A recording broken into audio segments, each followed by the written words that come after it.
ኑሃሚንና አባትየው ተሰማ ከቤቱ ወጥቷል ማለት ነው። እንግዲህ አቶ ለይኩን ለሁለቱም እንግዲህ ቤት ተከራይቶላቸው እንግዲህ ከዛ ቤት ወጥቷል ማለት ነው።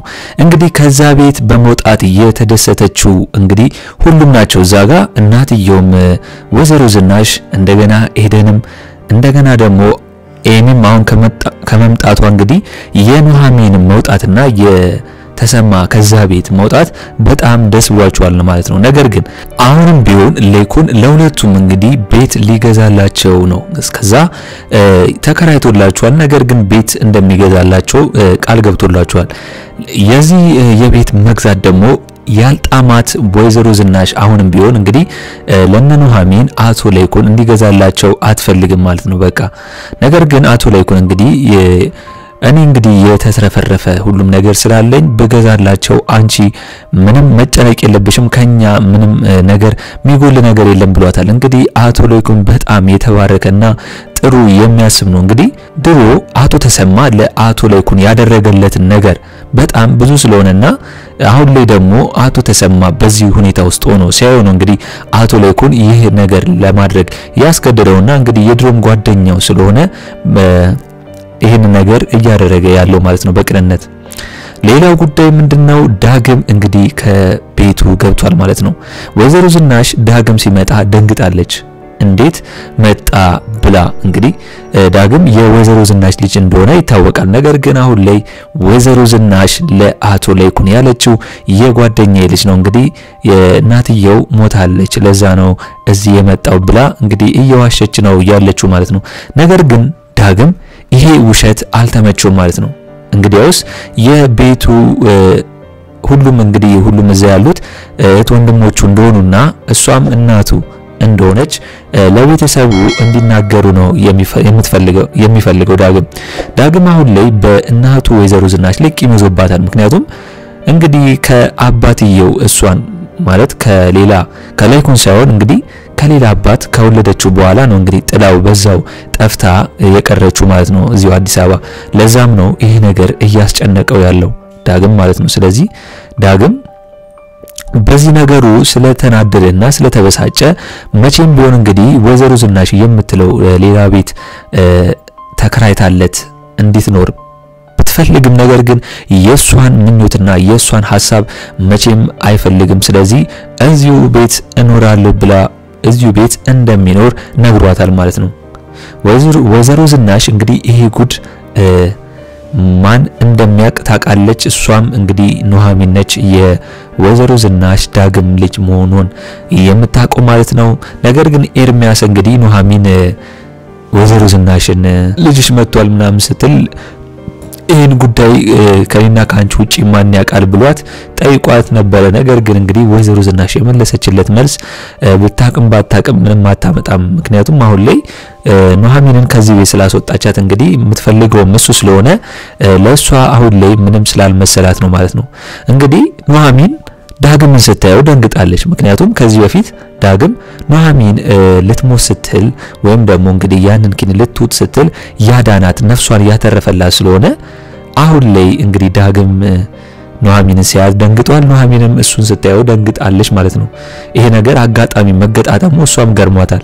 አሁን ላይ እንግዲህ ዳግም በኑሃሚን ላይ ከጅሏል ማለት ነው። እንግዲህ ሳይወዳት አይቀርም። ሁሉን ነገሯን ሳይው ፊቷን ቁንጅናዋን ሳይወዳት አይቀርም። ነገር ግን ወይዘሮ ዝናሽ እንግዲህ ኑሃሚንን እሷን ወደ ኑሃሚን ፊቱ እንዳይዞርና ምንም ሰራተኛ እንደነበረች እንግዲህ በማቃለል ነው የነገረችው። ነገር ግን ዳግም ኑሃሚንን ምንድነው ያላት ከመውጣቷ በፊት በደንብ መታወቅ እንዳለባቸውና መገናኘትም እንግዲህ እንዲችሉ ነው እንግዲህ እየፈለገ ያለው ማለት ነው። ያንንም እንግዲህ ህይወቷን ካተረፈላት በኋላ ዳግም ኑሃሚን እንግዲህ የኑሃሚን ውበት አድንቆት እንግዲህ በጣም እንደምታምርና በጣም ቆንጆ እንደሆነች እያደነቀ ነበር ማለት። ስለዚህ አሁን ላይ በግላጭ ደግሞ ቤቱ አግኝቷታል። አሁን ላይ ዳግም ኑሃሚንን እንግዲህ አንድ ሁለት ማለቱ አይቀርም ወደፊት። በሌላው ጉዳይ ደግሞ የሚሆነው ምንድነው? ናሆሜ ለአምራን ይቅርታ አድርጎላት እንግዲህ አንድ ላይ ሆኑ ማለት ነው። እንግዲህ ባለፈው እንደነገርኳችሁ ናሆሜ በዛ ቅዠት ወይም ደግሞ አምራን ሚስቱ መርዝ ጠጣ ስትሞት በረኪና ስትሞት ስላየና ይሄን ነገር ስለፈራ እሷም በዚሁ እንግዲህ እዛ ቤት ካልኖርኩኝ እኔንም ልጄንም አታገኝም ብላ ስላስፈራራችው አማራጭ አጥቷል ማለት ነው። ስለዚህ አሁን ላይ የአምራንን ይቅርታ ተቀብሎ አንድ ላይ ሆኗል። ነገር ግን የሁለቱን ይቅርታ እንግዲህ ያልፈለገችው ወይዘሮ ዝናሽ ግራ ገብቷታል። ምክንያቱም ናሆሜ ለአምራን ይቅርታ አድርጌላት አንድ ላይ ሆነናል ሲል እንግዲህ ወይዘሮ ዝናሽ አምራን ትክክለኛ ሴት እንዳልሆነችና ለጥቅም ለገንዘብ ብላ ናሆምን እንደቀረበችው ነው አሁንም ቢሆን ናሆምን አይኑን እንዲገልጥና እንዲያስተውል እየነገረችው ያለችው። እንግዲህ ወይዘሮ ዝናሽ በራሳቸው በቤተሰብ እነሱ የሚያመጡለትን ሚስት እንዲያገባ ነው ናሆምን የሚፈልጉት እንጂ ናሆም አሁን ላይ እንደገና ከአምራን ጋር ሆኖ ማየት ለነሱ ውርደት ነው ማለት ነው። ነገር ግን አሁን ላይ ናሆሜ ምርጫ ስለሌለው ስለዚህ አሁን ላይ ናሆሜ እንግዲህ ከአምራን ጋር መሆኑን ለሁሉም ነግሯቸዋል። ነገር ግን ወይዘሮ ዝናሽ አሁንም ቢሆን መቼም ቢሆን ከሷ ጋር እንዲሆኑ መቼም አትቀበለው ማለት ነው። እንግዲህ አምራንም ናሆምን ይቅርታ ከተቀበለች በኋላ እንግዲህ አባትየው ጋር ለይኩን ጋር ሄዳ እግሩ ስር ወድቃ እየለመነችው ነው የምትገኘው ማለት ነው። ምክንያቱም ናሆሜ ይቅርታ አድርጉልኛል ከዚህ በኋላ እናንተንም ይቅርታ እንድታደርጉልኝና ከናሆሜ ጋር ከልጅ አባት ጋር መኖር ነው የምፈልገው እያለች ነው እያስማማች ያለችው ማለት ነው። ነገር ግን አሁን ላይ እንግዲህ አቶ ለይኩንም በዚህ ጉዳይ አልተስማማም። በቃ ይሄ ነገር ከዚህ በፊት ያደረገችው ነገር አምራን ከባድ እንደሆነና አሁንም ቢሆን ለጥቅም ለገንዘብ እንደምትቀርበው አውቋን ማለት ነው። እንግዲህ አቶ ለይኩን ለሷ ቤት ተከራይቶላት ለልጇም ቀለብ እንደፈለገ ችሎ ከናሆም እንድትርቅ ቢያረጉም ነገር ግን አሁን ላይ አምራን እንግዲህ እዛ ቤት ለመግባት የማታደርገው ጥረት የለም ማለት ነው። እንዳየናት ከሆነ እዛ ቤት እንግዲህ አሁን የምትገባው ናሆም እንግዲህ የድርጅቱ ባለቤት ሊሆንና የአባትየውን ሊቀበል ስለሆነ እንግዲህ ከናሆም ጋር እሷም ሚስት እስከሆነች ድረስ የሆነ ነገር አገኛለሁ ጥቅም አገኛለሁ በማለት ነው እንግዲህ አሁንም ቢሆን አምራን ናሆምን ሳታፈቅረው እንግዲህ እዛ ቤት ለመግባት በዚህ መንገድ እየመጣች ያለችው ማለት ነው።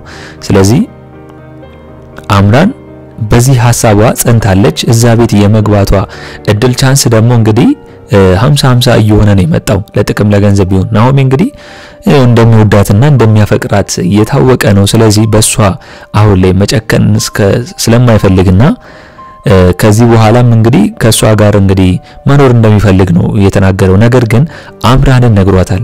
አሁን እንደዚህ የቀረብሽኝ ከዚህ በኋላ እንድትጎጂኝ አልፈልግም ብሏት አስጠንቅቋታል ማለት ነው። እንግዲህ ከዚህ በኋላ የሆነ ነገር ካደረገች አምራን ናሆሜ መቼም ቢሆን ዝም እንደማይላት ነው የነገራት ማለት ነው ከሰማች። እንግዲህ አቶ ለይኩንም አሁን ላይ ኑሐሚንን እንዳታሳዘናት ብሎ እንግዲህ አቶ ተሰማ ነግሮታል። ምክንያቱም ኑሐሚን እንግዲህ ባደረገችው ነገር ተጸጽታ እድሜ ልክ ጸጸቱን ብቻዋን እንዳትል አሁን ላይ አቶ ተሰማ እንግዲህ ኑሐሚንን ይቅር ብሏት እንደገና ከኑሐሚን ጋር ያላቸውን ፍቅራቸውን ያባትና ልጅ እንዲያስቀጥሉ ነው አቶ ለይኩን እየነገረው ያለው ማለት ነው። አቶ ለይኩን አሁንም ቢሆን ከቤት ቢወጡም ኑሐሚንና አባትየው ተሰማን እንደማይረሳቸውና ኑሐሚን እንግዲህ አፍቅራ ሳታስበው እንግዲህ ይሄን ነገር እንደተፈጠረና ለሷም ደግሞ ይቅርታ አድርጎላት እንደገና አንድ ላይ እንዲሆኑ ፊቱን እንዳያዞርባት እንግዲህ ለአቶ ተሰማ አቶ ለይኩን ነግሮታል። እንግዲህ በሌላ በኩል ደግሞ ኤደን አሁን ላይ ለነ ኑሐሚንና ለአባትየው ተሰማ ለይኩን ይገዛለታል የሚባለው ቤት ወይ ይገዛላቸው ነው የሚባለው ነገር አልተስማማችም ማለት ነው። ምክንያቱም እሷ እንግዲህ እናቷን አከራይታ ወይም ነው በኪራይ እንደምትኖር ስለምታቅ እነ ኑሐሚን ሲያልፍላቸው ደግሞ እሷ ስለማትወድ እንግዲህ ኤደን አሁን ላይ በጣም ቀንታለች ማለት ነው በዚህ ጉዳይ። በቤቱ ከዛ ቤት መውጣታቸው ደስ ብሏታል። ነገር ግን ካሁን ለይኩን ቤት ይገዛላቸዋል በሚል ሰበብና ምክንያት በጣም ተናዳለች ማለት ነው። እንግዲህ ኤደን በወሬዋ የታወቀችና ጭራሽ ለኤሚ እንግዲህ ሁሉም ነገር አፍረጥርጣ ኤሚ እዚህ ሀገር እንዳልነበረች ደብረ ዘይት እንደነበረች ይታወቃል። ነገር ግን አሁን ለኤሚ ተመልሳ መጣለች። እንግዲህ ኤደንም ለኤሚ ሁሉንም ነገር ነገረቻት። ኤርሚያስ ኑሐሚን ያረገዘችው ከኤርሚያስ እንደሆነና አምራንም እንግዲህ ከኤርሚያስ ሊሆንም ይችላል እያለቻት ነው የምትገኘው ማለት ነው። ኤሚ ይሄንን ነገር አታቅም። እንግዲህ ኤርሚያስ የእናቴ ሹፌር ብላ ደንግጣለች ማለት ነው። ስለዚህ ኤሚ አሁን ላይ ኤርሚያስን እስከምታገኘው ቸኩላለች ማለት ነው። ምክንያቱም ይሄንን ነገር ሲፈጠር ስለማታይ ስላላየች እንግዲህ ልኩን ለማስገባት ነው እየፎከረች ያለችው ኤሚ ማለት ነው። ምክንያቱም እንዴት ሸውዶኝ እዚህ ገባ በሷ ምክንያት ነው እዛ ቤት ኤርሚያስ የገባው ይታወቃል በኤሚ ምክንያት እነ ኑሐሚን ቤት ነው የገባው ስለዚህ እኔን አጥምዶ ነው እዚህ ቤት የገባው የሚለው ነገር ስላለ ኤሚ አሁን ላይ ትነሳበታለች ማለት ነው ኤርሚያስ ላይ አሁን ግን ኤርሚያስ እንግዲህ ኑሐሚንና አባትየው ተሰማ ከዛ ቤት መውጣታቸውን ከሰማ እንግዲህ ኤርሚያስ በጣም ነው ደስ የሚለው ምክንያቱም ኑሐሚንን የሚያገኝበት ቀላል ዘዴ ይኖራል ማለት ነው አሁን ላይ አቶ ተሰማ ኑሐሚን አሁንም ቢሆን ከኤርሚያስ ጋር ነሽ እንደ እያለ እየጠየቃት ነው ነገር ግን እሷ ከሱ ጋር እንዳልሆነችና እንግዲህ ልጁንም ልትገል እንደነበር ነው ለአቶ ተሰማ የነገረችው እንግዲህ አቶ ተሰማ ይሄን ነገር ማድረጓ ወይም ደግሞ ልታደርግ የነበረው ነገር በጣም አስደንግጦታል ማለት ምክንያቱም እሱንም ልጁ ያጸነሰችው ልጅም ታጣው ነበር ማለት ነው ስለዚህ አሁን ላይ አቶ ተሰማም ባደረገው ነገር ሊጸጸት ይመስለኛል ምክንያቱም እሷ ላይ መጮ ወይም ደግሞ ማስደንገጡ ኑሐሚን ያልተገባ ነገር ራሷ ላይ ልታደርግ ስለነበር በዚህ አቶ ተሰማም ይማራል ብዬ ነው ማስበው እንግዲህ ያንን ልታደርግ ስትል ወይም ደግሞ ራሷን በኪኒን ልትገድል ስትል ዳግም እንደደረሰላት አቶ ተሰማ ነግሯለች ዳግም ማለት ምንድነው ለወዘሮ ዝናሽ የጓደኛዋ ልጅ ማለት ነው ስለዚህ አሁን ግን አቶ ተሰማ እንግዲህ ወዘሮ ዝናሽ በኔና ባንቺ ደስተኛ አይደሉም ከባድ ሰው ነች ነገር ግን ላንቺ እንደዚህ የሆነችልሽ ወይም ደግሞ ተውት የሆነችልሽ ላንቺ እንዴት ነው ምንድነው ያላችሁ ከሷ ጋር ብሎ ጠይቋታል ምክንያቱም ኑሐሚን ከወዘሮ ዝናሽ ጋር ያላት ነገር ይታወቃል ኑሐሚን አሁን ላይ የወዘሮ ዝናሽን ዳግምን ስለምታውቀው ልጅዋ መሆኑን ወዘሮ ዝናሽ ደግሞ እንግዲህ የቃል የተገባቡት ምንድነው ከኑሐሚን ጋር ወይም ደግሞ የተደራደሩት ይሄንን ዳግም የሚባለው ልጅ ከማንም ወይም ደግሞ ለማንም ለቤተሰብ እንዳትናገርባትና አቶ ተሰማ ደግሞ ሄዶ እስከሚታከም ድረስ ወይም ደግሞ ለኩን እንግዲህ አቶ ተሰማ እንዲታከም ውጪ ስለሚፈልግ የሷን እሽታ ስለሚፈልጉ እሷም አቶ ተሰማ ሄዶ እንዲታከም እንግዲህ ለአቶ ለኩን እየነገረችው ነው የምትገኘው ስለዚህ አቶ ተሰማ ደግሞ የወዘሮ ዝናሽ እንደዚህ መሆን ኑሐሚንን ጠይቋት ነበር ነገር ግን ኑሐሚን ይሄንን ነገር እንግዲህ ጥላው ዝም ብላ ሄዳለች ማለት ነው ምክንያቱም ይሄን ነገር ከተናገረች ከባድ ነው አቶ ተሰማ ለአቶ ለኩን ሊናገር ይችላል ብላ ስለምትፈራ ሁለተኛ ነገር ደግሞ በሱ ስለተደራደረች ምክንያቱም እሱ ሄዶ እስኪታከም ድረስ ይሄን ነገር ሚስጥር አላወራም ካለች ደግሞ ይሄን ነገር ካወቀ ለሷም ከባድ ስለሚሆን እንግዲህ ኑሐሚን ዝምታዋን መርጣለች ማለት ነው ነገር ግን አቶ ተሰማ ይሄን ነገር አንድም ቢሆን ወይም ደግሞ የሆነ ሰዓትም ቢሆን እንደሚደርስበት እያሰበ ነው የሚገኘው ማለት ነው እንግዲህ ኤደንም አሁን ላይ በኑሐሚን እዚህ ቤት የተባረረችው እንግዲህ ከወዘሮ ዝናሽ ሹፌር ጋር ማቅጣ ነው በማለት እንግዲህ ኑሐሚንን እሷ የረከሰችና ጥሩ ሰው እንዳልሆነች ነው ለዳግም እየነገረችው ያለችው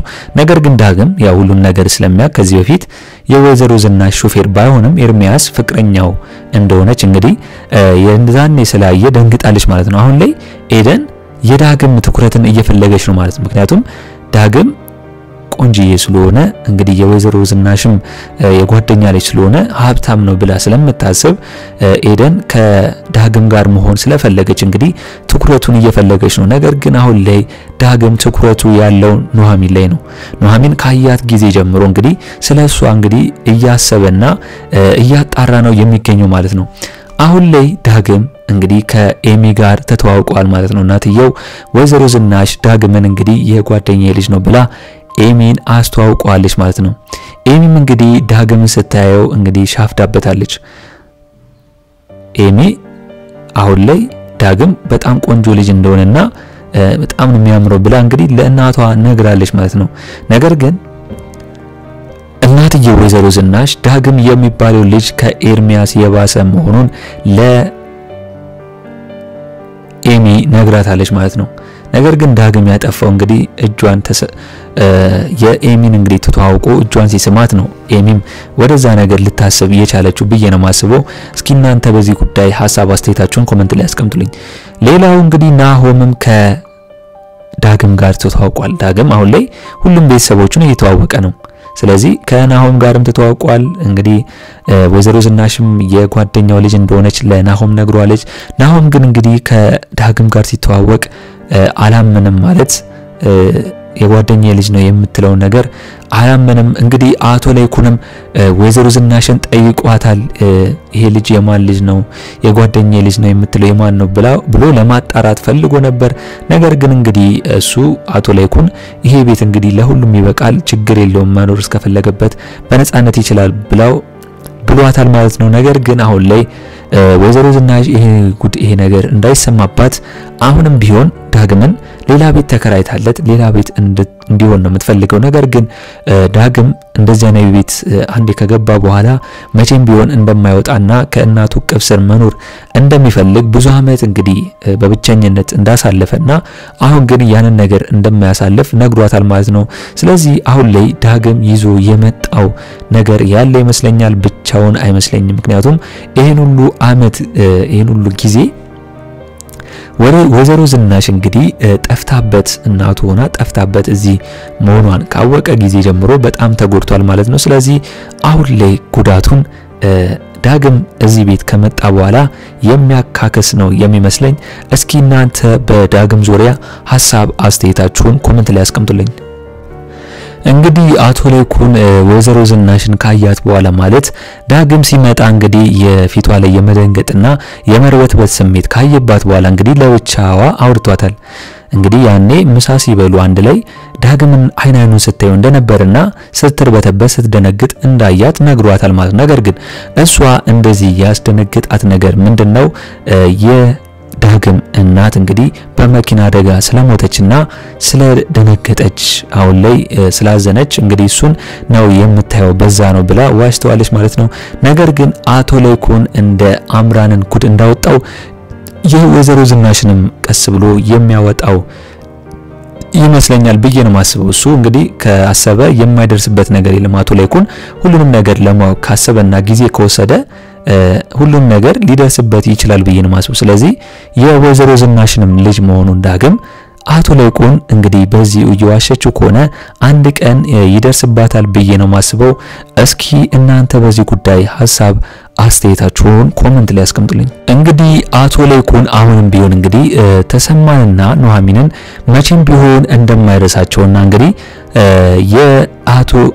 የናሆምም እንግዲህ ያንን ድርጅቱን ሲቀበል አብራው እንድትሰራ እንደሚያደርግም ነግሯቸዋል ማለት ነው አሁን ላይ ተሰማ ላይኩን ለሚያደርግለት ሁሉ እንግዲህ እያመሰገነው ነው እንግዲህ መቼም ፈጣሪ ይክፈል እያለ እያከበረው ነው ማለት ነው ምክንያቱም አቶ ላይኩን በዚህ ሁኔታ ውስጥ እንኳን ሆነው እነሱን ሁሉም ቢገፏቸው አቶ ላይኩን ግን እንግዲህ የአቶ ተሰማን ትሁትነትና ክብር እንግዲህ ደግነት ስለሚያውቅ ነው አቶ ላይኩን ለአቶ ተሰማ እንግዲህ እንደዚህ እያደረገለት እንክብካቤ እያደረገለት ያለው ስለዚህ አቶ ላይኩን ነገም ዛሬም ቢሆን እንግዲህ ኑሐሚንን መቼም እንደማይረሳትና የናሆምን እንግዲህ አጠገቡ ረዳት አርግቶ እንደሚቀጥራት ነው እንግዲህ አቶ ተሰማ ይህን ነገር እንዴት ይሆናል ብሎ ነበር ምክንያቱም ከዚህ በፊት አቶ ላይኩን እንግዲህ ኑሐሚንን የናሆምን ረዳት አርግቶ ሊቀጥራት የነበረው ሁለቱ እንዲግባቡና አንድ ላይ እንዲሆኑ ነበር ፍላጎቱ የነበረው አቶ ላይኩን ነገር ግን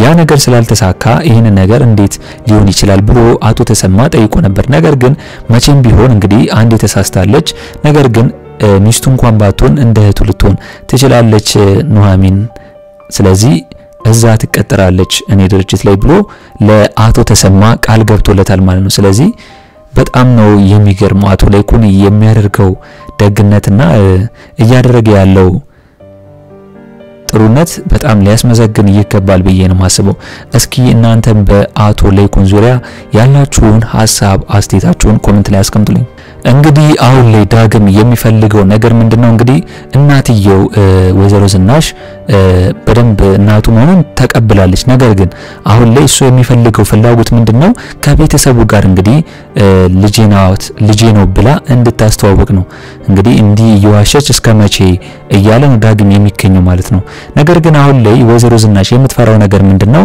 እንደዚህ ብዬ ከተናገርኩኝ ተዳሪ ላጣ እችላለሁ ሁሉም ነገር ላጣም እችላለሁ ብላ ስለምትፈራ ነው ስለምትሰጋ ይህን ነገር የማታደርገው እስቲ እናንተም በዳግም በኩል ብትሆኑና እስቲ በወይዘሮ ዝናሽን በኩል ብትሆኑ ምን የምታደርግ ይመስላችኋል? ምንድነው የምታስቡት? እናንተም ሐሳብ አስተያየታችሁን ኮሜንት ላይ አስቀምጡልኝ። እንግዲህ የዛሬው አስተያየቴ ይህንን ይመስል ነበር። ኑሐሚን ክፍል 33 ቶሎ እንደተለቀቀ እኛም በኮሚኒቲ ፖስታችን ስር ወዲያው ለእናንተ የምናስቀምጥላችሁ ይሆናል ማለት ነው። ለቻናሌ አዲስ ከሆናችሁና ሰብስክራይብ እስካሁን ያላደረጋችሁ ካላችሁ ሰብስክራይብ በማድረግና የደወል ምልክቱን በመጫን ቤተሰብ እንድትሆኑን በአክብሮት እንጋብዛለን። በቀጣይ ክፍል እስከምንገናኝ ድረስ መልካም ቆይታ ይሁንላችሁ። ቻው ቻው።